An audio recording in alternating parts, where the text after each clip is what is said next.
Het ziekenhuis de Sionsberg in Dokkum bloot voor eerst iepen. Dat werd vanmiddag bekendmaken bij een demonstratie in de sluiting van het ziekenhuis daar. Honderden mensen protesteren in het centrum van de stad op een ziel in de sluiting van de Sionsberg. Ja, verslagjouwer Auke Zeldenrust, die weer er vanmiddag bij. Auke, de demonstratie is nog zo goed als voorbij. Het was trouwens net alleen nog maar protest. Er werd ik nog niks verteld, hè? Jazeker, en dat nijs weer dat de medische staf van een beetje bekendmaken had dat van de morgen 8 uur uit het ziekenhuis weer open is. Dat wil zeggen, je kent de wet te lonen, huisartsen kunnen weer troffen wiezen.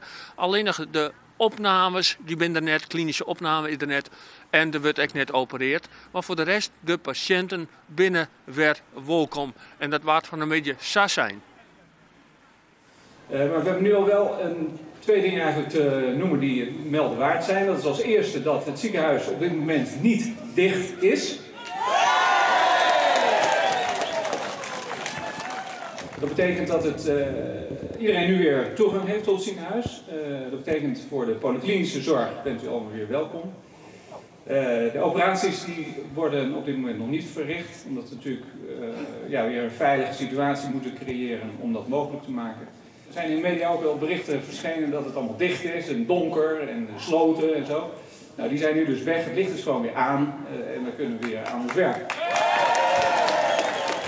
Ja, applaus dus van de demonstranten, van Vaner, van de medische staf.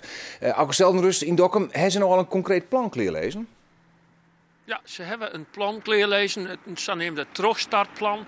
Maar dat moet nog besjongen worden, want er zitten een heel soort mensen onder die onderhandelingstafel, waaronder de gemeente, de inspectie, de zorgverzekeraar, die zitten er alle keer bij. En na week zal het plan gepresenteerd worden hier in Dokkum onder de bevolking in partycentrum Sens. Er kennen 400 mensen in de zeel, dat ze verwachten dat de zeel bomvol wezen zal. Want dan wordt het plan gepresenteerd voor een zogenaamde afgeslankte Sionsberg. Dat wil zeggen het blote ziekenhuis, maar bijgelijks mij wat minder zorg, de basiszorg en in elk geval minder bedden. Er binnen nu 60, maar er zullen minder als de helft van overblijven. Ja, dus minder als de helft aan bedden, dus minder als de helft aan personeelsleden. Ja, dat is nog de vraag. De medische staf wil er op dit moment nog net op voor uitrennen. Ze laten wel weten dat het net via de kennis altijd gongt. Er moet wel wat gebeuren, maar dat het een ziekenhuis bloot, dat is de inzet van dit plan. En dat zal dus na je week bekend worden. Oké.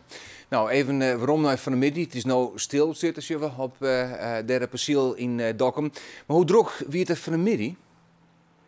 Nou, er waren ongeveer 400 mensen op elkaar en ja, iedereen kon zien zeg je het wel, om het zo maar te zeggen. En wat opvoel is toch een strijdbaarheid van de bevolking hier. Wij lieten de Sionsberg net oppakken. En wat ik opvoel is dat de actiegroep Red de Sionsberg 2 oproepen die had. Eén, kom na je week alle keer naar Den Haag op 10 december, als er een debat is. De bussen staan klaar. En 2, stap oer op een oren zorgverzekeraar. Net meer de Friesland, dat hebben ze verlend, dat betrouwen in de Friesland hebben ze verlend. Stap oer op een orenverzekeraar en doch dat op 13 december, want dan staat de dijplant van de oerstap hier in Dokkum.